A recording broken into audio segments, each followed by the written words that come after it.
నంద్యాల జిల్లా జనగానపల్లె మండలం నందవరంలో శ్రీ చౌడేశ్వరి దేవి అమ్మవారి మహాకుంభాభిషేకాన్ని మహోత్సవ వేడుకలు ఈ నెల 10 నుండి 14వ తేదీ వరకు జరగనున్నాయి. ఇందుకై ఆలయ కమిటీ భారీ ఏర్పాట్లు చేసింది. 14వ తేదీన అమ్మవారి మూల విగ్రహ ప్రాణప్రతిష్ఠ మహాకుంభాభిషేకంతో పాటు గ్రామోత్సవం నిర్వహించనుంది ఆలయ కమిటీ.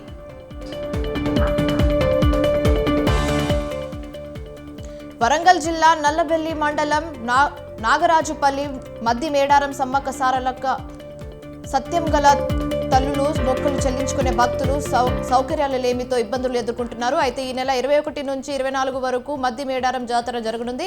అయినా ఇప్పటికీ సౌకర్యాల కల్పన జరగలేదు. దీంతో అధికారుల తీరుపై భక్తులు మండిపడుతున్నారు.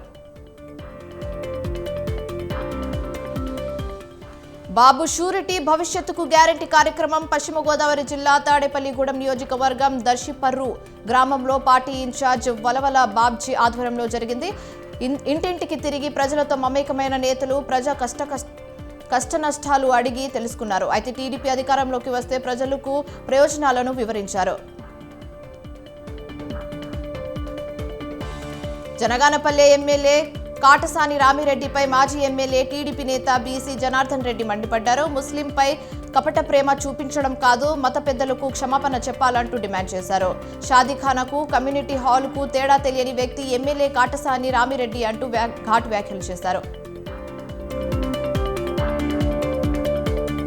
సీఎం జగన్, ప్రతిపక్ష నేత చంద్రబాబు ఇద్దరు బీజేపీ పార్టీకి తొత్తులుగా పేర్కొన్న ఏపీ పీసీసీ అధ్యక్షురాలు షర్మిల కాకినాడ జిల్లా తూనీలో మాట్లాడుతూ ఇద్దరు తమ స్వప్రయోజనాల కోసం రాష్ట్రాన్ని మోదీకి తాకట్టు పెట్టి రాష్ట్రానికి రాజధాని లేకుండా చేశారంటూ ఆగ్రహం వ్యక్తం చేశారు.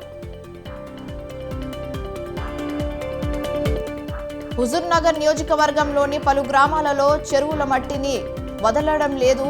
ఇటుక బట్టి వ్యాపారులు రాత్రి పగులు అనే తేడా లేకుండా టిప్పర్ల ద్వారా మట్టిని అక్రమంగా తరలిస్తున్నారు. దీంతో చెరువులకు గండి పెట్టి మట్టిని తరలిస్తున్నా పట్టించుకునే నాథుడు లేడు. దేశ ప్రధాని దివంగత పివి నరసింహారావుకు భారతరత్న అవార్డు ప్రకటించడంపై హర్షం వ్యక్తం చేస్తూ యాదాద్రి భువనగిరి జిల్లా చౌటుప్పల్లో దేశ ప్రధాని నరేంద్ర మోడీ చిత్రపటానికి పాలాభిషేకం చేశారు. తొలి తెలుగు ప్రధాని పివికి ఈ అవార్డు రావడం తెలంగాణ ప్రజల తరఫున ధన్యవాదాలు తెలుపుతూ బీజేపీ నేత బుర్ర నర్సయ్య గౌడ్.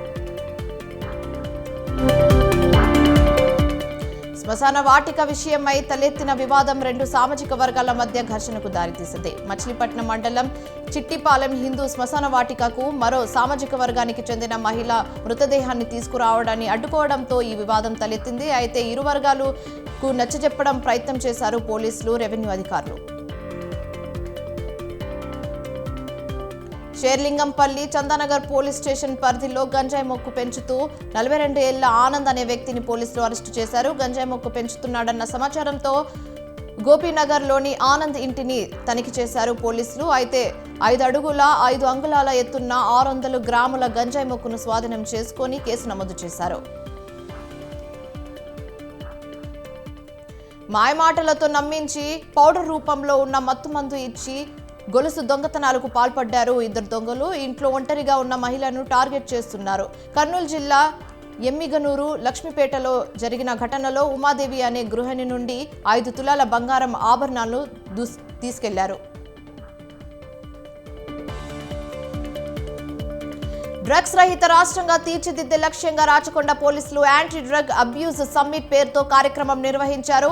జవహర్ నగర్ పోలీస్ స్టేషన్ పరిధిలోని బిట్స్ బిలానీ వివిధ కాలేజీలకు చెందిన విద్యార్థులకు డ్రగ్స్ పై అవగాహన కల్పించారు పోలీసులు.